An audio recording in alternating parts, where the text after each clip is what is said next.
부모의 작은 결정이 아이 인생을 망치지 않을까 걱정돼요. 2025년 9월 1일 오세아니아 순회강연 브리즈번. 안녕하세요. 오늘은 오세아니아 순회강연 중 세 번째 순서로 브리즈번에서 한국 교민들을 위한 증문즉설 강연을 하는 날입니다. 스님은 새벽 수행과 명상을 마친 후 6시에 숙소에서 아침 식사를 했습니다. 6시 30분에 숙소를 출발해 오클랜드 공항으로 이동했습니다. 스님은 숙소를 제공해준 박정윤님에게 감사의 마음을 전했습니다. 공항에서 출국 수속을 마친 후 배웅을 나온 회원들과 기념사진을 촬영했습니다. 다들 수고 많으셨습니다. 작별 인사를 나누고 탑승구로 향했습니다. 비행기는 9시 20분에 오클랜드 공항을 출발하여 현지 시각으로 오전 11시에 브리즈번 공항에 도착했습니다. 공항을 나오자 브리즈번 정토회 회원들이 반갑게 스님을 환영해 주었습니다. 브리즈번에 오신 걸 환영합니다.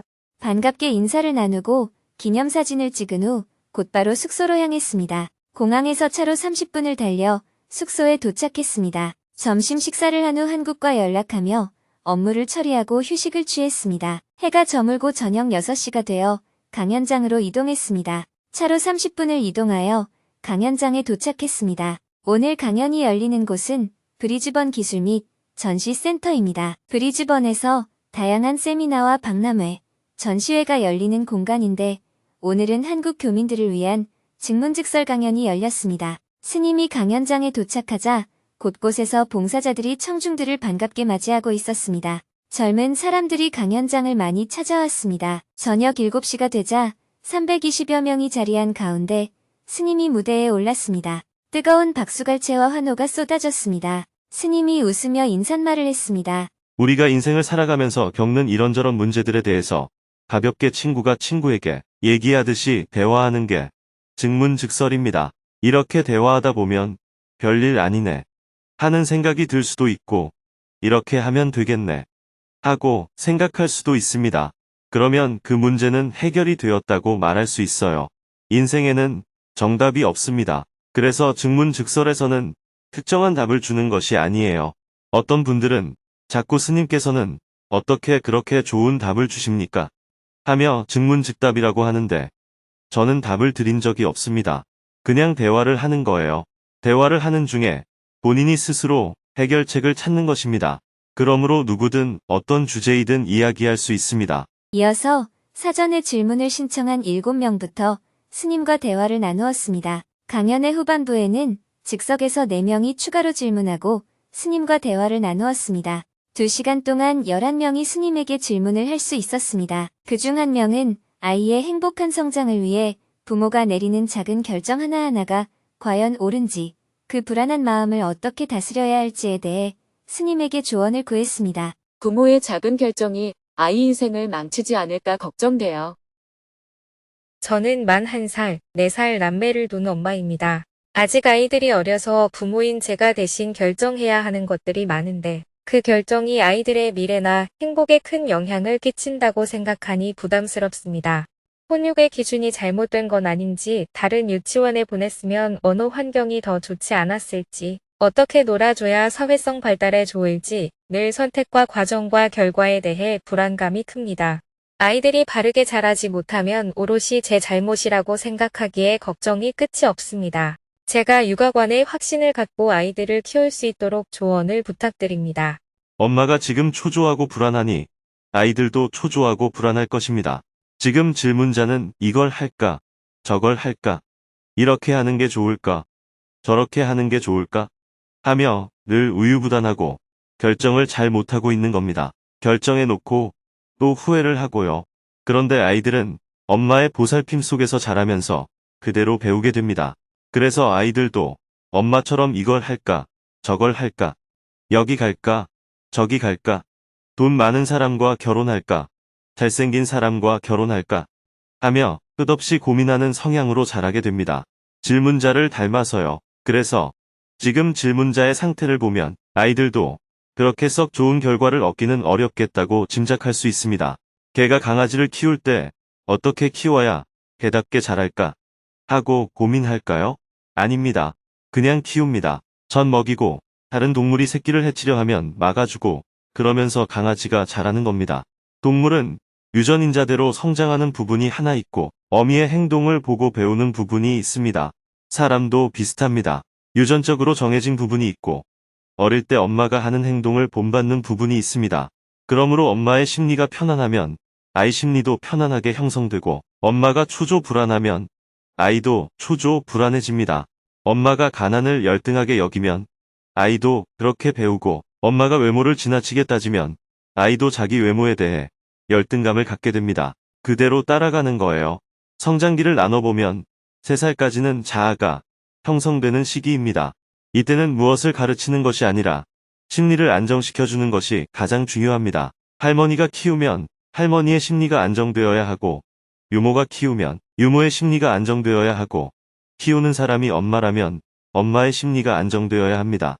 낳은 자가 엄마가 아니고 기른 자가 엄마가 되는 이유가 여기에 있습니다. 그래서 아이에게는 주 양육자의 심리가 안정돼 있어야 하고 그런 사람이 따뜻하게 보살펴주는 것이 제일 좋습니다. 4살부터는 그 자아를 기준으로 따라 배우기를 합니다. 유치원, 초등학교 시기의 아이들의 특징은 모방이에요. 뭐든지 주위에서 하는 대로 따라합니다. 엄마가 한국말 하면 한국말을 하고 김치를 좋아하면 김치를 먹습니다. 그래서 애들 보는 앞에서는 찬물도 함부로 못 마신다 하는 옛말이 있는 겁니다. 이 시기에는 부모가 모범을 보여야 합니다. 아이가 검소하기를 원하면 부모도 검소하게 생활해야 하고 아이가 겸손하기를 원하면 부모가 겸손하게 행동해야 합니다. 남편에게, 시어머니에게 겸손하게 대하는 모습을 보여주어야 아이가 보고 배웁니다. 아이가 당당하기를 원하면 부모가 항상 당당해야 합니다. 당당해라, 겸손해라, 공부해라 이런 말은 할 필요가 없는 거예요. 그런데 현실은 그렇지 않죠. 부모는 늦게 들어오면서 아이에게는 일찍 들어오라 하고 부모는 TV 보면서 아이는 공부하라고 하니 아이 마음속에 저항감이 생깁니다. 자기는 왜 늦게 들어오나? 자기는 왜 TV 보나? 이렇게 반발하게 되는 겁니다. 그래서 첫째, 아이에게는 야단을 치면 안 됩니다. 야단을 치면 심리에 상처가 생기고 억압이 됩니다. 큰 소리 치거나 때리거나 야단을 치는 것은 학대에 들어갑니다. 어른끼리 욕하거나 싸우는 것은 갈등일 수 있지만 아이에게는 전부 상처가 됩니다. 나무에 오줌을 누면 거름이 되지만 어린 새싹에 누면 말라 죽듯이 아이에게는 독이 됩니다. 어릴 때 부모가 술 먹고 싸우고 아이를 때리고 야단친 것은 아이에게 평생 상처로 남습니다. 그래서 아이를 학대해서는 안 되는 것입니다. 둘째, 부모가 모범을 보여야 합니다. 아이를 야단치지 말고 버릇이 나빠져도 내버려 두라는 것은 아닙니다. 다만 아이가 10번을 배워도 모르면 야단치지 말고 11번째도 가르쳐야 합니다. 모르는 게 아이입니다. 알면 아이가 아니지요. 그래서 모범을 보여야 합니다. 아이가 사춘기를 지나 집을 나가거나 성인이 되어 부모와 등을 돌리고 만나지 않으려 하는 이유가 뭘까요? 돈을 달라고 했는데 안 줬다거나 하는 이해관계도 있겠지만 대부분은 어릴 때 받은 상처 때문입니다. 그런데 부모는 그걸 잘 몰라요. 내가 무슨 상처를 줬는지 모릅니다. 다 네가 잘 되라고 그랬지. 이렇게 생각합니다. 어린아이가 어른이 되는 과도기가 사춘기입니다. 신체적으로 제2차 성징이 나타나고 목소리가 바뀌고 수염이 나기도 합니다. 정신적으로는 자기가 주인이 되려고 해요. 따라 배우는 단계를 지나 이제는 스스로 해보려고 합니다. 하지만 엄마는 말을 안 듣는다 하는 관점에서 보게 되는 거죠. 아이가 스스로 해보려는 걸 막아버리면 어떻게 될까요? 신체만 어른이 되고 정신은 어린아이에 머물러 버립니다. 그러면 부모가 평생 보살펴야 해요. 그래서 사춘기 때는 간섭을 하지 않아야 합니다. 말을 안 듣는다보다는 어른이 되려고 하는구나라는 관점에서 바라봐야 합니다. 점점 어른으로서 대우해줘야 해요. 아이의 말을 존중해주고 대화를 해야 합니다. 지시하고 시켜서는 안 됩니다. 어떤 얘기를 할 때도 아이가 틀렸다고 단정하지 말고 왜 그런 생각을 했는지 물어봐야 합니다. 이게 어른이 되어가는 과정이에요. 이 시기에 이성에 대한 관심이 생기는 것도 당연합니다. 정상적인 성장 과정으로 봐야지 공부는 안 하고 여자한테 한눈을 판다라고 접근하면 안 됩니다. 만약 우리가 자연계 동물처럼 자랐다면 이 시기가 바로 성체가 되어가는 때입니다. 성인이 되면 어떨까요? 모든 간섭을 거두고 정을 끊어줘야 합니다. 아이가 어릴 때는 보호자와 피보호자의 관계지만 이 시기가 되면 사람과 사람, 즉 성인과 성인의 사회적 관계를 맺어야 합니다. 이렇게 된다면 부모 자식 간의 갈등이 있을 수가 없습니다. 자연 동물계에서 부모와 자식 간의 갈등이 있는 경우는 없습니다. 이건 다 정신적인 문제예요. 자연스럽지 못한 겁니다. 자연의 원리를 모르는 거예요. 유아교육과를 나왔다고 해서 아이를 꼭 잘 키우는 것은 아닙니다. 아이는 자연스럽게 키워야 합니다. 아이가 밥 달라 하면 엄마는 밥을 주면 됩니다. 아이를 두고 직장에 가는 것보다는 등에 업고 직장에 가는 게 아이에게 훨씬 심리적 안정이 됩니다. 아기는 엄마의 1번 과제이자 최우선 가치여야 합니다. 엄마에게 돈과 직장, 승진이 우선이고 아이는 뒷전이라면 어떨까요? 그걸 돈으로 계산해서 다른 사람한테 맡긴다면 아이는 마음속에 뭔가가 채워지지 않는 사랑고 파병에 걸립니다. 이것은 훗날 인생을 살아가면서 겪는 여러 정신질환의 원인이 되기도 합니다. 아이를 생각으로 키우면 안 됩니다. 마음으로 키워야 해요. 아이의 장기를 발견해서 전공을 살리는 일은 선생님께 맡겨야 합니다. 그런데 요즘은 엄마가 엄마의 역할을 하지 않고 주로 선생 역할을 하려고 합니다. 왜 그럴까요? 엄마들이 많이 배웠기 때문입니다. 저희 어머니는 초등학교도 못 나왔어요. 그래서 우리에게 밥 주는 것 말고는 이래라 저래라 하는 게 없었어요. 잘 모르시니까요.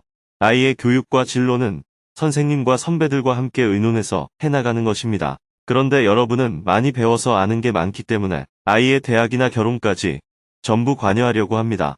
부모의 역할이 아니라 선생의 역할, 코치의 역할을 하려 해요. 요즘 아이들에게는 코치와 이웃집 아줌마만 있지 부모가 없습니다. 그래서 대부분의 아이들이 똑똑하긴 하지만 심리적인 불안과 결핍이 생기고 정신질환을 가진 아이들의 수가 급격하게 늘어나고 있는 겁니다. 질문자처럼 아이를 키우면 안 됩니다. 그저 밥 주고 안아주고 엄마가 보기에 해서는 안 될 일이라면 울어도 들어주지 않으면 그만입니다. 야단치지 말고 그냥 해주지 않으면 돼요.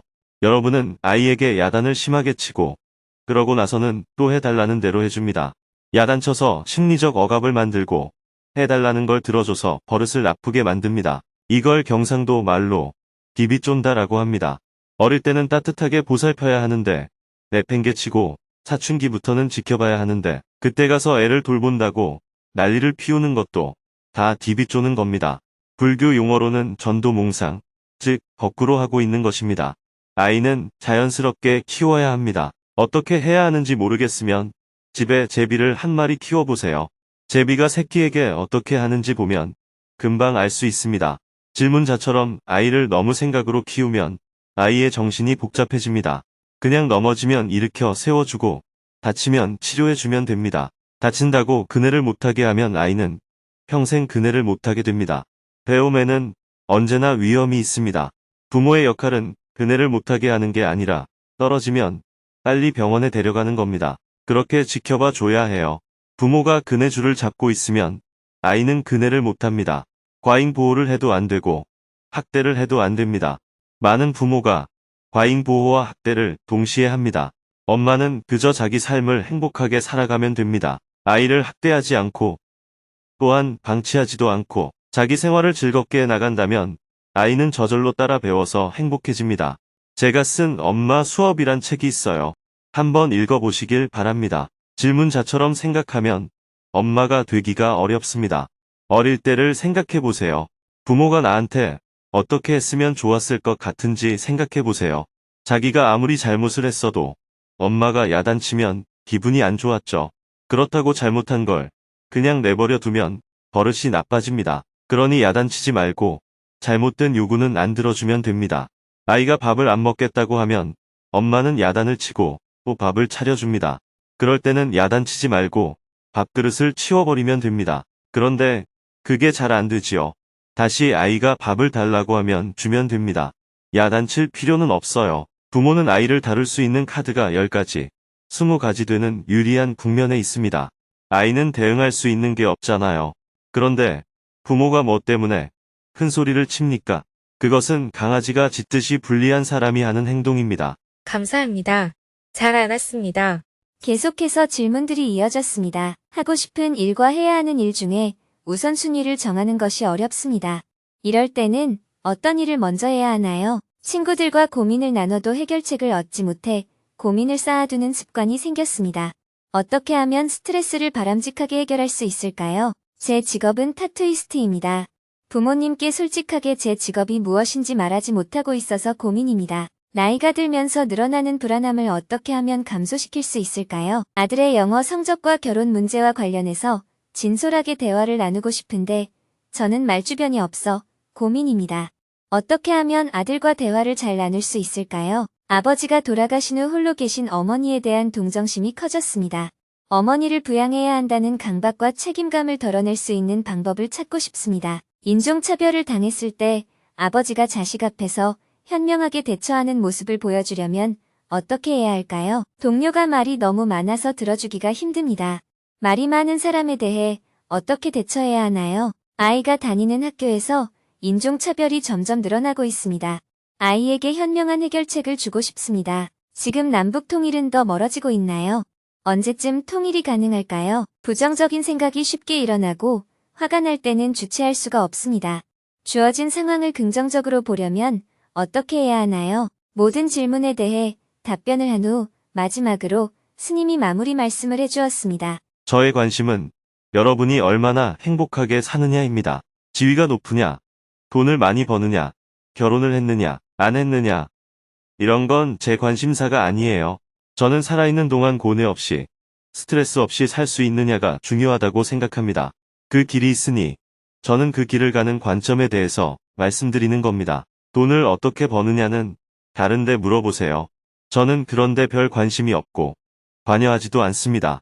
누구든 어떤 조건이든 팔이 하나 없든 눈이 하나 안 보이든 그런 조건 속에서도 고뇌 없이 지금보다 더 편안하게 인생을 살 수 있습니다. 우리는 그렇게 살게 되어 있어요. 그 길을 가는 것을 수행이라고 말할 수 있습니다. 종교도 믿음도 아니에요. 하나의 원리이고 법칙입니다. 그러니 여러분 모두 수행에 관심을 가지고 꾸준히 마음 공부를 계속해 나갔으면 좋겠습니다. 대화를 마치고 나니 밤 9시가 훌쩍 넘었습니다. 곧바로 무대에서 책 사인회를 했습니다. 많은 분들이 길게 줄을 서서 스님의 사인을 받고 스님에게 감사 인사를 했습니다. 책 사인회를 마치고 강연을 준비한 봉사자들과 기념사진을 찍었습니다. 오늘 강연을 총괄한 심춘재님에게 감사의 마음을 담아 책을 선물했습니다. 부총괄을 맡은 송은진님에게도 책을 선물했습니다. 내일 열리는 멜번 강연에서는 언니분이 총괄을 맡는다고 합니다. 청중들이 모두 강연장을 빠져나가고 스님은 봉사자들과 인사를 나누고 숙소로 출발했습니다. 봉사자들은 묘덕법사님과 함께 마음 나누기를 했습니다. 법륜스님 법문을 들으러 다니기만 했는데 오늘은 처음으로 봉사를 해봤습니다. 무대 뒤에서 얼마나 많은 분들이 애쓰는지 몸으로 느끼고 나니 앞으로 더 함께하고 싶다는 마음이 들었습니다. 야외 주차 관리를 맡아 처음으로 봉사를 했습니다. 유튜브로는 미처 몰랐는데 한편의 강연이 열리기까지 이렇게 많은 분들이 수고하신다는 걸 알고 놀랐습니다. 함께할 수 있어 정말 감사했습니다. 정토회를 만나 큰 괴로움을 이겨낼 수 있었고 불법을 통해 삶이 행복해졌습니다. 이제는 아이들도 함께 봉사를 하고 있습니다. 저희처럼 다른 분들도 불법을 만나 행복해지기를 바랍니다. 숙소에 도착하니 밤 10시가 넘었습니다. 내일은 오전에 브리즈번 공항을 출발하여 멜번으로 이동한 후 오세아니아 순회 강연 중 4번째 증문즉설 강연을 이어갈 예정입니다.